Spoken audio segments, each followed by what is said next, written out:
მოგესალმებით. დღეს ვისწავლით თუ როგორ დავაინსტალიროთ Git-ი Mac-ზე. პირველ რიგში ვხსნით საფარს. Search-ში ვწერთ git install. გადავდივართ Git-ის ოფიციალურ ლინკზე. ჩვენ ხედავთ ოპერაციული სისტემების სიას, ვირჩევთ macOS-ს.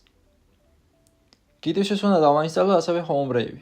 ვაჭერთ install Homebrew-ს, რომელიც გადაგვიყვანს შემდეგ ფანჯარაზე.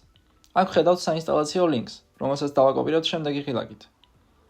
შემდეგ ვხსნით search-ს კომანდისა და space-ის გამოყენებით, საიდანაც გავხსნით ტერმინალს. ტერმინალში კომანდისა და ვიღილაკების გამოყენებით ვაგდებთ ჩვენს დაკოპირებულ ლინკს. შეგვყავს ჩვენი Mac-ის პაროლი და გასაგრძელებლად ვაჭერთ returns. ისევ გთხოვს returns ინსტალაციის დასადასტურებლად. ვაჭერთ და ველოდებით რამდენიმე წამი. დაინსტალირების შემდეგ უნდა გადავტვირთოთ ტერმინალი, კომანდა Q ღილაკების გამოყენებით ვთიშავთ და ვრთავთ ხელახლა.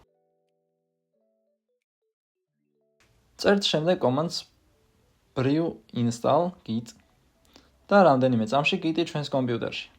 ახლა შეგვიძლია შევამოწმოთ ვერსიაც git-version კომანდის გამოყენებით. დარწმუნებული ვარ, ყველაფერი გამოგივიდათ, წარმატებებს გისურვებთ.